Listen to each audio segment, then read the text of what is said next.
7 horas e 59 minutos, já estamos de volta com o Folha no Ar, primeira edição, ao vivo aqui pela Folha FM, ao vivo também em nossa página aí no Face da Folha FM 98,3, e daqui a pouco esse programa estará em podcast. Você pode ouvir aí em qualquer plataforma, inclusive no Amazon Music agora também.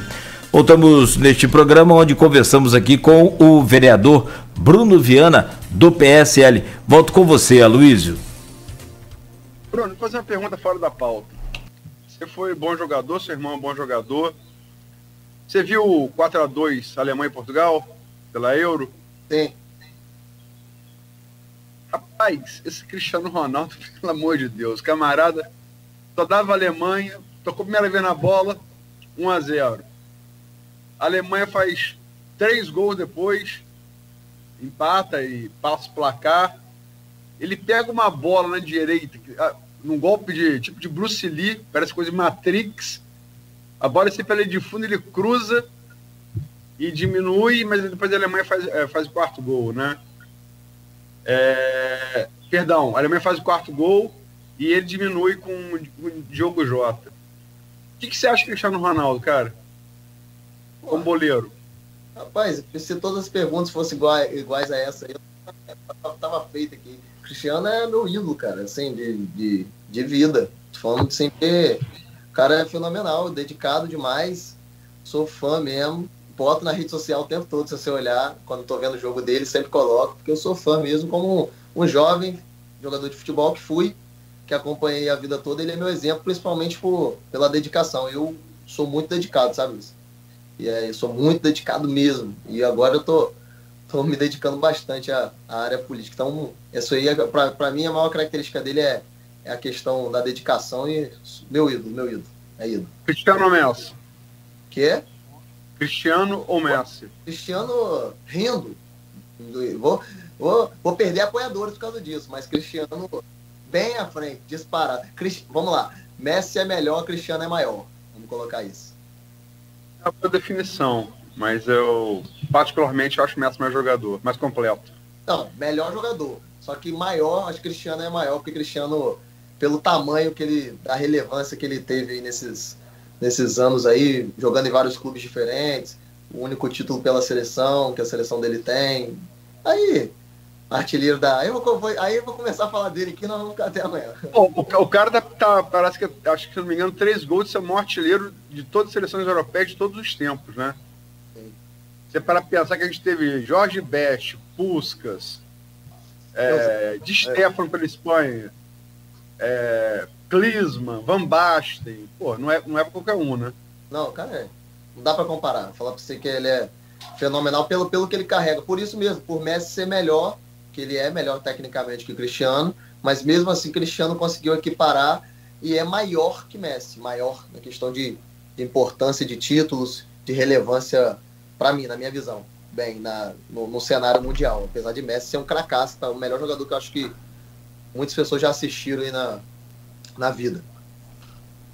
Você toma refrigerante? Eu? É.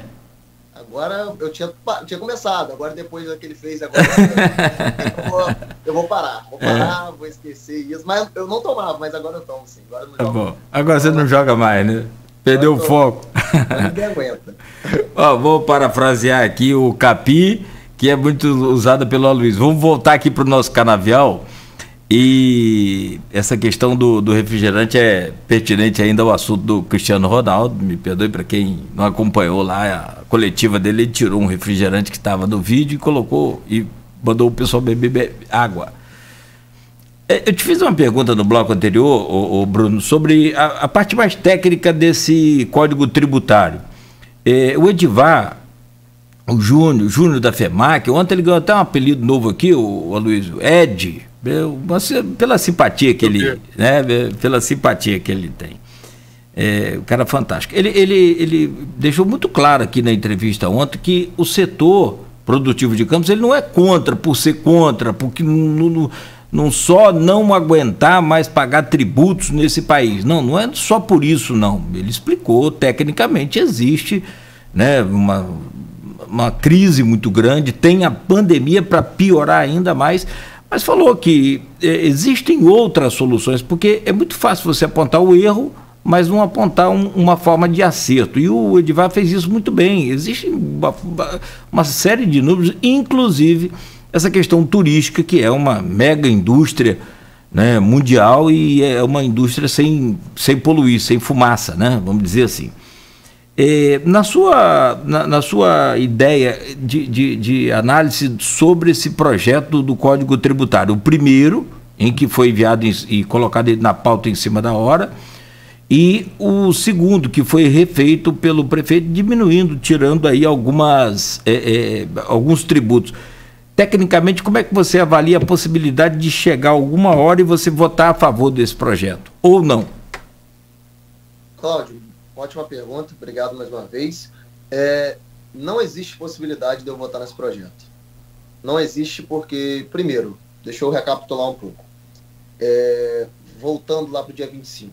Primeiro porque, quando o projeto foi colocado lá em votação, foi falado um projeto, chegou na hora, era outro, para iniciar. Eu acho que isso aí já desgasta bastante uma relação, que foi o que aconteceu inicialmente. Então já houve um desgaste muito grande por conta disso, pela falta de confiança. Segundo ponto, eu não tenho vergonha de dizer que eu estou me formando como político e que eu estou aprendendo diariamente. Eu estou aprendendo, eu tenho 24 anos, eu estou começando a minha caminhada. Eu tive a instrução do meu pai, né, da forma política de se conduzir, mas da parte técnica eu tenho estudado bastante. Tenho me dedicado muito e tenho muito a aprender. Posso estar aqui, a gente está conversando aqui hoje, eu posso daqui a um mês voltar aqui e falar, olha, Cláudio, isso aí eu errei, cara. Isso daí eu votei errado, realmente errei, me equivoquei, Luiz. Enfim, tenho humildade para dizer isso, até por ser filho de quem sou, que você sabe disso, Luiz sabe, sempre foi muito direto nas suas colocações. Em relação ao projeto, eu dediquei as últimas 2 semanas a estudar bastante sobre Código Tributário, a estudar bastante sobre política e para formar o Bruno político também. O que o Bruno quer de política? O que o Bruno pensa de política? E eu já, desde que comecei a me dedicar a estudar sobre isso, já entendi, já me considero um político que será provavelmente contrário todas as vezes que for votado algo relacionado ao aumento de impostos. Por quê? Eu estava até fazendo um levantamento ontem, colocando nas minhas redes sociais. Eu comecei a estudar ainda mais a questão da carga tributária do nosso país, que já é altíssima. Você coloca que é uma das mais altas. E aí nós colocamos um ponto. É uma das mais altas. O contribuinte, no ano de 2021, ele teve, isso é um cálculo, é um estudo que foi feito, que trabalhar 149 dias só para pagar impostos. Ou seja, de janeiro até dia 29 de maio, o contribuinte, o trabalhador, ele teve que trabalhar só para pagar impostos. Então, só para a gente ter noção do impacto que tem a carga tributária dentro do nosso município. Segundo, por que a alternativa sempre é o aumento de impostos? A gente vem acompanhando, né, praticamente todo início é dessa forma. Então, por que sempre a alternativa é essa? Será que essa alternativa realmente vai gerar um aumento de receita? Será que vai gerar um aumento de receita? Eu acho que isso não é uma conclusão. Não necessariamente aumento de impostos quer dizer aumento de receita. Eu penso dessa maneira. Ainda mais com o comércio agonizando. O comércio hoje, ele está agonizando. Ele tá voltando à pauta, ele está recuperando. E é por isso que me dói muito, me dói bastante, quando eu escuto, muitas vezes do Executivo, que isso se tornou uma questão política, que está sendo influenciado, que está vindo influência de A, de B e de C. No meu caso, falo para a população que me acompanha, que está me ouvindo, os ouvintes estão me escutando. Eu sou independente. As minhas decisões são pautadas no que eu acredito junto com o meu grupo técnico. Então, principalmente no que eu carrego de história, de histórico e de DNA. Então, assim, eu estou muito seguro, né, de votar contra esse projeto, por acreditar nessas questões que eu falei com você, e principalmente, vamos ser francos, vamos ser sinceros. A gente tem, eu estava estudando, Luiz, eu acho que, se eu não me engano, acho que é a Dinamarca, que tem uma alta carga tributária também. Só que vamos comparar o que o poder público entrega para a população. Vamos ser bem franco. O que se entrega para a população? A gente sabe da dificuldade do município. Eu tô concordando com você, com você. Eu estou concordando com o Executivo da dificuldade do município. Eu estou concordando com ele. Mas eu consigo enxergar outras medidas.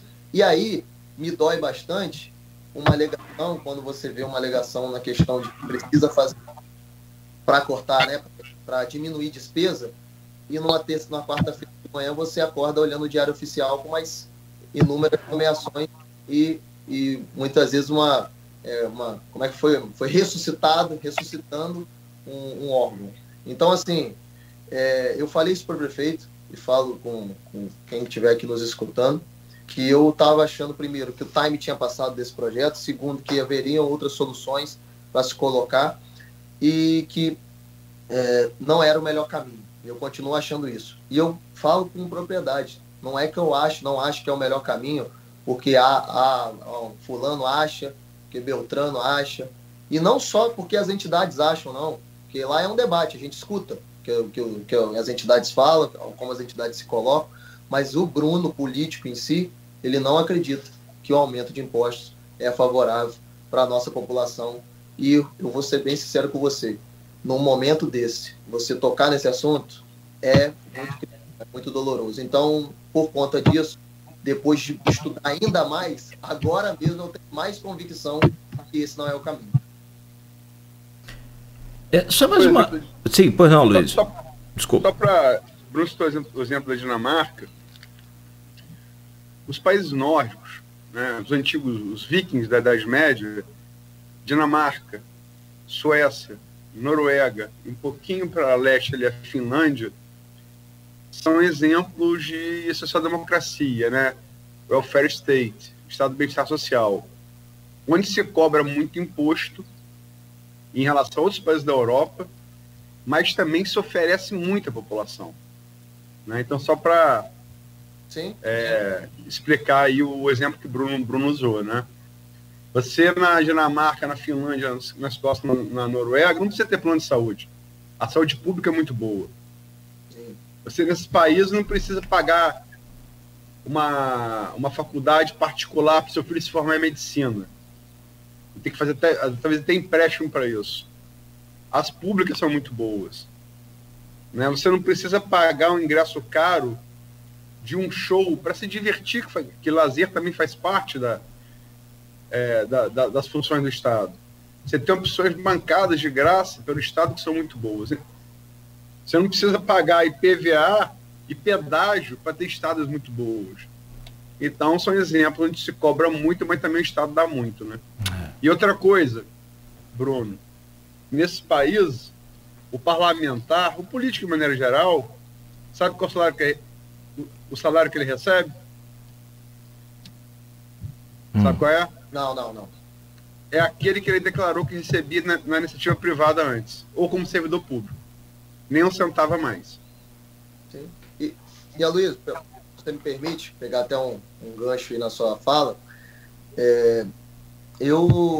Quando eu citei principalmente, é exatamente nessa questão. Que a nossa população, vamos falando de uma discussão mais ampla, né? A gente não está falando exatamente dos impostos colocados pelo município. Você tem que pagar duas vezes, né? Então você paga seus impostos em troca de uma educação de qualidade, você tem que pagar uma escola particular para o seu filho. Você paga seus impostos em troca de uma saúde de qualidade e, infelizmente, você precisa pagar um plano de saúde. Então, assim, quando a gente fala de discussão ampla, fica ainda mais absurdo tocar nessa pauta, né? E falando na nossa questão municipal, eu preciso entender. Porque, vamos lá, vamos colocar um ponto relevante. Precisa dar um sinal, né? Correto? Precisava dar um sinal para a questão do termo de ajuste lá da gestão. E aí, quando chega em cima da hora, quando chega perto da votação, o projeto tem a chance de ser totalmente alterado. Né? Totalmente alterado. A verdade é essa. Praticamente todo alterado. Houve essa oportunidade de se meter no projeto. E aí eu fiz exatamente essa pergunta.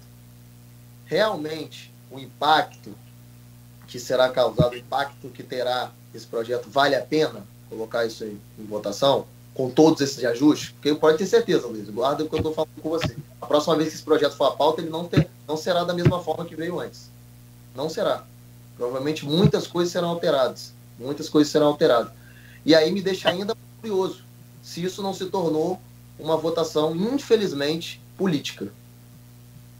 Estou falando isso porque Eu não sei o que se passa, né, na cabeça do executivo, da base, não estou tendo essa proximidade, mas se a gente tem que tomar uma medida dura, se tem que ser tomada uma medida dura para poder dar esse sinal, apesar de eu achar que poderiam ocorrer outros sinais, e não esse, o sinal de aumento de impostos, e daí existe essa possibilidade, pelo que eu tenho acompanhado, de um projeto totalmente, praticamente todo alterado, me deixa na dúvida se realmente o que está sendo levado em consideração é o impacto que ele causará no município relacionado à receita.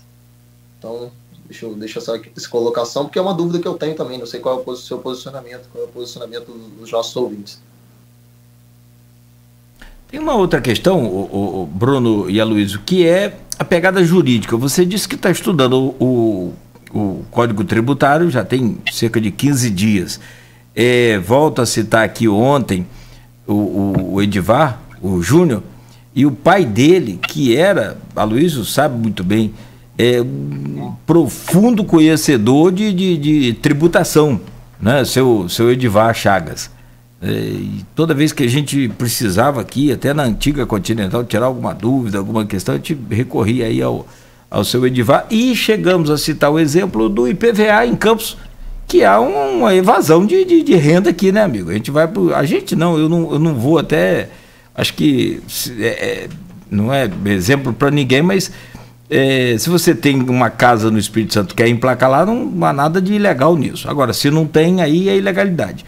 Mas o Espírito Santo é 1%, o IPVA para carro zero. Concorrência desleal, né? Hã? Uma concorrência desleal. Então, é esse fato que você falou aí. Agora, e juridicamente, qual é a pegada, se é que tem, e você pretende usar?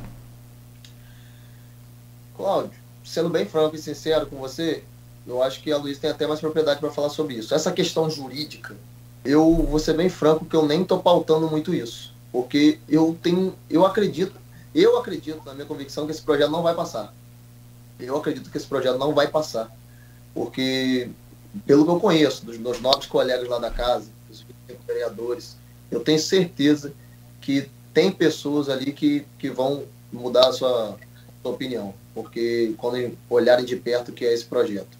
Então, assim, eu vou ser bem franco com você que nessa pauta jurídica, tenho escutado, sim, muitas conversas sobre isso, que se passar pode ser, né, tombado, de uma forma bem chula falando, mas eu não foquei nessa parte porque eu estou acreditando que esse projeto não vai passar, até porque ele não passou ainda, né? Não passou e pelo que eu estou enxergando no momento, eu acredito que ele não vai passar. Mas se tem essa possibilidade também, com certeza, se esse projeto passar, será levado em consideração pela parte jurídica. Na verdade, a bala de prata para derrubar o projeto, e eu já vi juristas com vasta experiência na área tributária e também na constitucional, estimarem 70% de chance de derrubar o código todo se ele fosse aprovado, seria o regime de urgência. Por quê?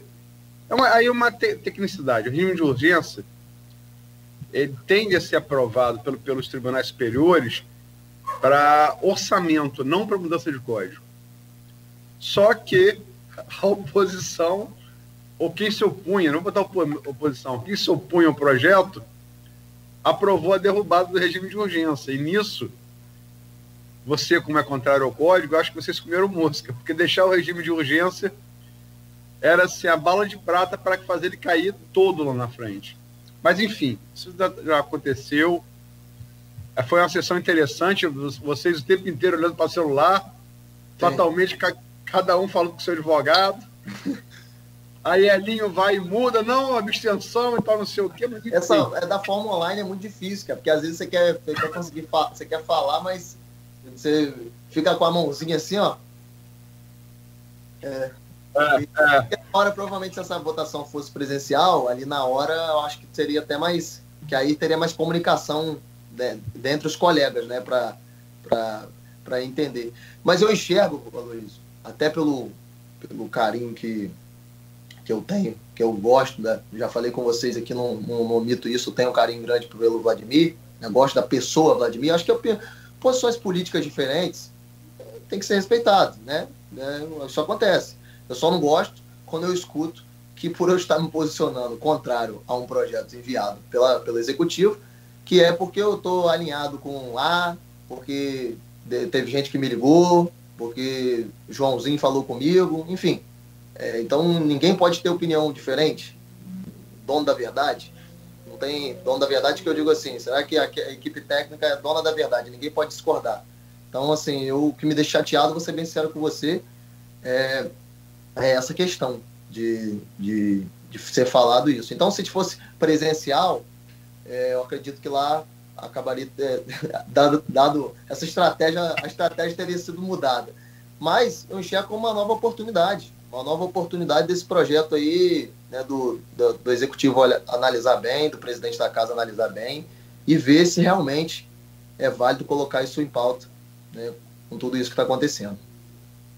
Vamos, são 8h20, tem mais 10 minutos nesse bloco, vamos dedicar ele ao assunto pré-pautado. A gente tocou nele numa pergunta que o Cláudio Nogueira fez do telespectador Maurício Batista, mas vamos focar agora nesse final nisso. Eu soube desde terça-feira, eu soube por fonte, ou seja, no dia anterior à votação de quarta, que eles estavam esperando só a votação, o governo, para fazer a limpa nos indicados seus e de Twin, caso vocês confirmassem a posição que vocês confirmaram, né, de votar contra o código. Teve a votação, não alcançaram o quórum, a fome aumentou ainda mais, né, e no DO aí de quinta-feira, ou de sexta-feira... Sexta-noite, então, a limpa foi feita. Já havia sido feita antes com outros vereadores que abandonaram o governo. Igor Pereira, que tinha muitas indicações, Elin Naim, Rogério Matoso. Como é que você reagiu a isso? Olha, vou ser bem sincero, bem franco com você, Luiz. Vou repetir o que eu falei. Eu achei um posicionamento bem equivocado. Não por questões de indicações, não. Questões técnicas. Falando de questão técnica. Porque, como eu disse, vou repetir o que eu falei. Eu não sou favorável a vereador, dentro da política de coalizão, que foi o que a gente falou mais cedo, sair colocando A, B, C, sem capacidade técnica, sair indicando pessoas. Eu acho o seguinte, eu penso no seguinte, o que eu acredito? Se o prefeito tem lá para colocar, né, a questão técnica, e ele quer colocar alguém que o apoiou na campanha, que o apoiou na campanha do Executivo, e apoiou um vereador da base dele no Legislativo, válido. Acho que ele está unindo o útil ao agradável, está colocando uma pessoa técnica lá. Mas, como eu disse, quando eu recebi essa notícia, na sexta-feira à noite, realmente fiquei surpreso, sexta-feira à noite no DO, eu fiquei triste pelo governo em si. Fiquei triste pelo governo, porque eu sei que as pessoas que estavam lá dentro, falo com propriedade, são pessoas técnicas, pessoas que estavam se dedicando ao máximo pelo município, e pessoas que estavam ali muito próximas dele diariamente, o acompanhando em várias agendas, estando próximo. Então eu fiquei triste pelo governo em si e pelo esporte do nosso município. Por quê? Me preocupou ainda mais. Agora nós vamos ver, né, com as novas indicações para o esporte, que eu estarei aqui analisando, porque eu sou do esporte, é a minha área. Sou presidente da Comissão de Esportes de Desportos na Câmara. Então, a minha área lá, principalmente, é a questão do esporte. Se for colocado no local pessoas que vão fazer um bom trabalho, um trabalho técnico, um trabalho voltado para o esporte de qualidade, show. Acho que super válido. Agora, se forem indicações meramente políticas, eu acredito que, além de ser muito prejudicial para o nosso município, será uma bola fora gigantesca, até pelo trabalho, como eu disse aqui mais cedo, que estava sendo desenvolvido lá há mais de 4 anos por pessoas que vieram, que talvez tenha sido, talvez não, as pessoas falam isso na rua, o melhor cenário do governo de Rafael. Como é que é? Eu não entendi. Estou falando o seguinte, se com essas trocas, com essas alterações, o que me preocupa é a questão do esporte em si do município, né? Porque, né, foram retiradas inúmeras pessoas, né, para todas as pessoas que estavam no esporte, tinham pessoas que estavam lá, que eram ligadas ao vereador Rafael Twin, que estavam lá há muitos anos, né, fazendo um trabalho que, pelo que foi falado, pelo que a gente escutava na cidade, era o grande, como é que eu vou dizer, Sim. era o grande destaque do governo Rafael, não é à toa que o Twin foi eleito vereador, e as pessoas que estavam lá eram pessoas técnicas, pessoas que estavam desenvolvendo um bom trabalho no esporte. Se forem colocadas pessoas técnicas que façam um bom trabalho pelo esporte, seria o primeiro a aplaudir. Só estarei aqui para analisar e para fiscalizar se forem indicações meramente políticas. Pai, você está falando, tá me lembrando outra história de futebol. Copa de 2002, o ataque da seleção era o Romário e o Ronaldo, nas eliminatórias. Romário, para variar, dá um migué em Filipão, linha dura, não convoca o Romário para 2002. Romário esperando o Brasil ser desclassificado para poder falar o que ele tinha que falar. O Brasil ganha a Copa. Aí Romário falou, e aí, Romário? Não posso falar nada, ganhou a Copa, a escolha é melhor me descortar mesmo. Mas é assim, eu quero que o que for melhor para nossa cidade. Eu não torço contra, eu torço favorável, eu quero ajudar o prefeito, eu quero ajudar ele a governar, né? Eu quero ajudar a nossa cidade que está agonizando, né? Eu quero ajudar o esporte do nosso município que precisa estar presente, principalmente nesse pós-pandemia. Nosso esporte vai ser crucial para a saúde, as pessoas estão enxergando a importância da saúde, então o esporte vai ser crucial. Então, se for desenvolvido políticas públicas, né? Políticas favoráveis, né? Políticas boas dentro do esporte, cara, você é o primeiro a estar aqui elogiando, independente do nome que estiver lá. Só, deixando claro, estarei fiscalizando e ficarei triste se forem indicações meramente políticas que não se importem com o esporte da nossa cidade. Deixa eu terminar esse bloco com uma pergunta. Nogueira fez uma pergunta do streaming, eu vou fazer uma pergunta do grupo de WhatsApp, qual você inclusive participa, Bruno. Feita aqui pelo Roberto Show, policial federal, foi candidato a vereador na última eleição, especialista em segurança pública. Queria perguntar ao vereador se ele acha que indicar pessoas para atuarem junto ao Poder Executivo diminui a independência que o vereador deve ter para fiscalizar a gestão. Seguindo na mesma linha, por que ter indicado pessoas? No caso, você. Então, eu vou voltar nesse ponto do que eu estou falando. Depende muito, falando da política de coalizão, em si, como a gente já falou, depende muito dessa questão. Eu não acho que vereador tem que indicar nomes. Não acho que vereador tem que indicar nomes. Vereador, se for solicitado, tem que indicar o currículo. Currículos. Pessoas técnicas de capacidade. Olha, essa pessoa aqui é técnica. Ela é uma pessoa técnica que faz um trabalho maravilhoso. Você quer essa pessoa dentro do poder público para te ajudar na gestão? Ótimo. Eu não concordo quando são indicações meramente políticas. Porque se tem uma pessoa, um exemplo, vou citar o exemplo do Sérgio Fagundes. Sérgio que estava lá na Fundação de Esporte como diretor financeiro. Sérgio é uma pessoa, um contador, uma pessoa de um renome de um nome gigantesco dentro da cidade. Sérgio Fagundes, uma pessoa que trabalha ali lá no Ninho das Águias, tem seu escritório, tem sua vida pessoal, tem sua vida particular, tem, né? Não depende de política.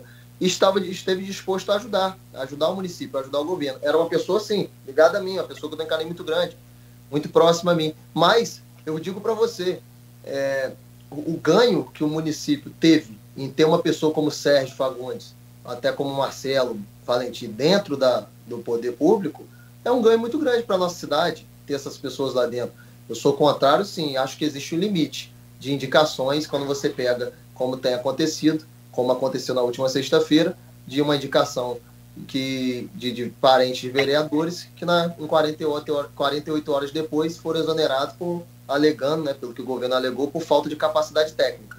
Então aí fica bem claro que foram indicações meramente políticas. Agora, nessa questão de atrapalhar a independência, eu não posso falar pelos outros, né, pelos outros vereadores, mas no meu caso, acho que está mais do que provado que não atrapalhou em nada. 8h28, estamos chegando perto do final do bloco.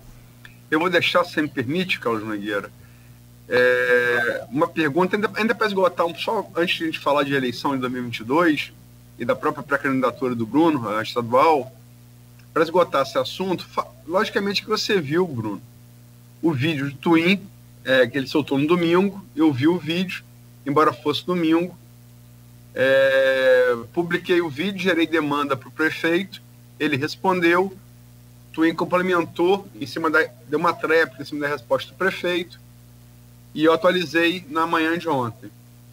E também ontem o vereador Anderson de Matos soltou também um vídeo, pegando 13 pontos do Código Tributário, né, e o 13º que ele deixa para o final é um aumento de 500% para a Constituição Civil, né, para remembramento de obra, de aumentar casa, enfim. E é baseado na UFICA, né, você passa, realmente um aumento substancial, mas ele fala de vários outros aumentos. E o vereador Álvaro Oliveira, líder do governo na Câmara, respondeu, colocando uma questão meio que de luta de classes, né, que eu citei aqui no início, que é um conceito marxista. Que quem defende, quem é contra o Código Tributário, estaria do lado dos ricos, quando o governo queria governar para os pobres, que é um maniqueísmo aí antigo do garotismo, né? Eu vou deixar essas perguntas no ar, né, para o próximo bloco. Ok, ótimo. São 8h30, então a gente faz uma pausa bem rápida e voltamos com o último bloco aqui do Folha no Ar, primeira edição. E como você mesmo fala, Luiz, briga de foice no escuro aqui na nossa página aqui. Teve gente até questionando onde tem pontos turísticos aqui em Campos. A gente ia precisar de uma semana de programa só para mostrar os pontos turísticos de Campos, pelo menos alguns deles. São 8h31, nós vamos ao intervalo comercial, voltamos em instantes no oferecimento dos laboratórios Plínio Bacelar e Proteus Serviços de Saúde e Medicina Ocupacional.